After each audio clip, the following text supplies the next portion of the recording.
할렐루야. 갈라디아서 1장 18절로부터 24절 말씀으로 은혜를 나누도록 하겠습니다. 갈라디아서 1장 11절로부터 17절 말씀에서 바울 사도는 자신이 전하여 준 복음은 사람에게서 난 것이 아니라 오직 예수 그리스도의 계시로 말미암았다라고 밝히고 있습니다. 18절 말씀입니다. 그 후 3년 만에 내가 게바를 신방하려고 예루살렘에 올라가서 저와 함께 15일을 유할세.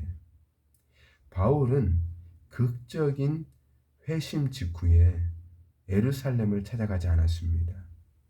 3년 후에 예루살렘을 찾아 베드로를 만나서 교제합니다. 그것도 15일이 전부입니다. 바울 사도는 왜 특정 인물과 그리고 특정 숫자를 언급했을까요? 여기에는 바울 사도의 의도가 담겨 있음을 보여줍니다. 사도들에게서 복음을 배우지 않았다라고 하는 사실을 강하게 어필하는 것입니다. 단지 그리스도 예수 안에서의 교제가 있었을 뿐이라고 말하고 있는 것이죠. 15일의 숫자는 이를 잘 말해주고 있습니다. 바울 사도는 지금 복음의 출처가 베드로가 아닌 예수 그리스도임을 말하고 있는 것입니다. 19절입니다. 주의 형제 야고보 외에 다른 사도들을 보지 못하였노라. 베드로, 야고보, 요한은 초대교회의 매우 중요한 영적 지도자들이었습니다. 그 중에서도 야고보는 예루살렘 교회의 대표적 지도자였죠. 바울은 지금 베드로와 야고보 사도를 언급하지만 복음의 기원은 베드로도 아니고 야고보도 아닌 오직 예수 그리스도임을 거듭해서 밝히고 있는 것입니다. 바울은 초대교회 큰 기둥인 베드로와 야고보와의 교제를 언급하면서 바울 자신이 교회와 분리된 사도가 아니라고 하는 사실을, 교회와 연결된 존재라고 하는 사실을 강하게 말하고 있습니다. 이는 우리의 신앙생활이 교회로부터 분리되어서는 안 된다라고 하는 사실을 보여주고 있습니다. 오늘날 가나안 교회가 많습니다. 이는 참으로 안타까운 일입니다. 기성교회는 교회 밖에 있는 교회를 어떻게 교회 안으로 이끌 수 있을까요?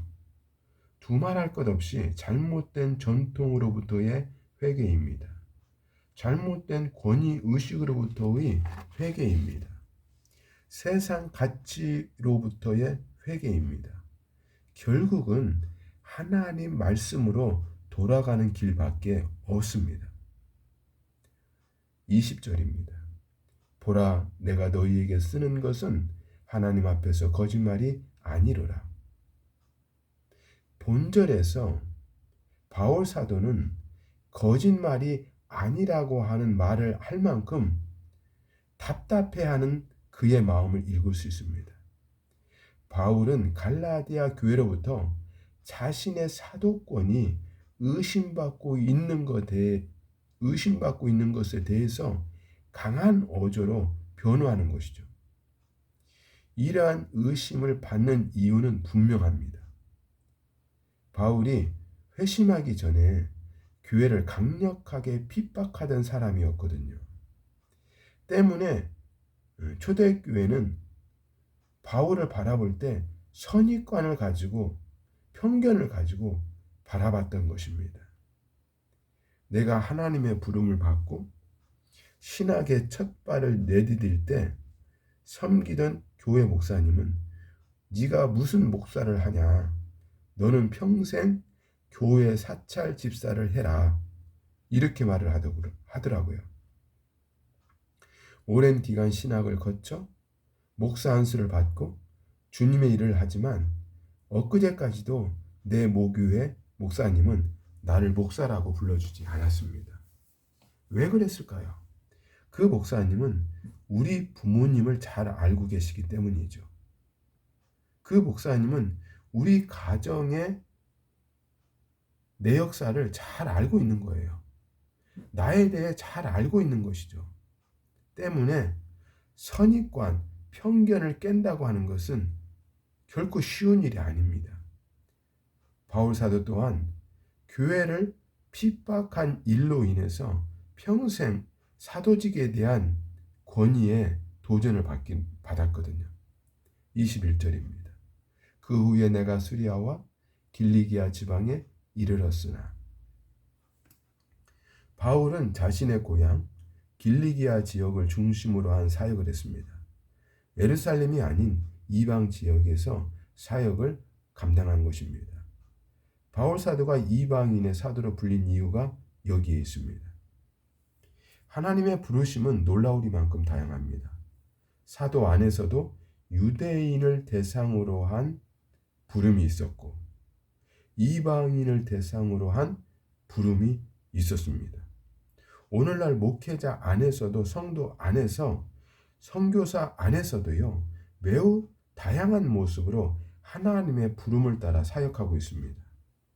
그러나 그 부름의 목적은 단 하나입니다. 하나님의 영광을 나타내는 것이죠. 22절, 23절입니다. 유대의 그리스도 안에 있는 교회들이 나를 얼굴로 알지 못하고 다만 우리를 핍박하던 자가 전에 잔해하던 그 믿음을 지금 전한다 함을 듣고 초대교회 대부분은 바울 사도를 직접 대면하지 못했습니다. 그러나 교회들로부터 바울의 변화된 이야기를 전해 듣게 되었죠. 교회를 박해하던 자에게서 교회를 살리는 자로서의 변화된 모습이었던 겁니다. 초대교회가 비록 바울 사도의 얼굴을 보지 못했지만 그의 변화된 삶과 복음의 열매가 있음을 교회들로부터 듣고 알게 된 것이죠. 이로써 바울 사도는 교회로부터 사도로서의 위치를 인정받을 수 있었습니다. 그럼에도 불구하고 바울 사도는 그 사도직에 대한 권위가 때때로 위협을 받곤 했습니다. 앞서 언급한 것처럼 과거에 교회를 핍박하던 전력 때문에 그렇죠. 24절입니다. 나로 말미암아 영광을 하나님께 돌리니라. 바울은 이 모든 일의 결과를 하나님께 영광을 돌렸습니다. 진정한 사역은 사람을 높이는 게 아닙니다. 하나님을 드러내는 것입니다. 그럼에도 불구하고 우리가 간혹 표면적으로는 하나님의 영광을 말하는데 그 이면에 흐르고 있는 이야기를 읽어보면 사람을 높이는 이야기들이 깔려 있다는 것을 우리는 보게 되어집니다. 이것은 참으로 하나님을 슬프게 하는 일이죠. 다시금 강조하지만 바울은 이 모든 일의 결과를 하나님께 영광을 돌려드립니다. 우리의 삶 또한, 우리의 사역 또한 사람이 아니라 내가 아니라 하나님을 드러내고 하나님께 영광을 올려드리는 삶이 되어지고 사역이 이루어져야 할 것입니다. 본문의 말씀을 통해 복음의 기준은 누가 말했는가가 아니라 어디서 왔는가가 중요하다는 것입니다. 유명한 사람, 영향력 있는 사람, 힘 있는 사람이 아니라 하나님께로부터 온 말씀인가가 기준이 되어야 한다는 것입니다.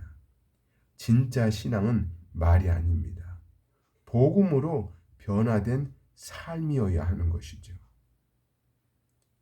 오늘날 한국 교회가 세상에 욕을 먹는 이유는 단 한 가지입니다. 복음을 말하나 복음으로 말미암아 변화된 삶이 보이지 않기 때문에 그런 것이죠. 사역의 열매는 단 하나이어야 합니다. 하나님께 영광을 돌리는 것이죠. 기도하겠습니다. 나를 죄와 사망에서 구원해 주신 아버지 하나님, 주님께서 핏값으로 산 교회를 사랑하게 하여 주옵소서. 복음에 합당한 삶을 통해 하나님을 드러내며 하나님께 영광을 돌리는 예수님 제자로 살게 하여 주옵소서. 마라나타 되신 주 예수 그리스도의 이름으로 기도하옵나이다. 아멘.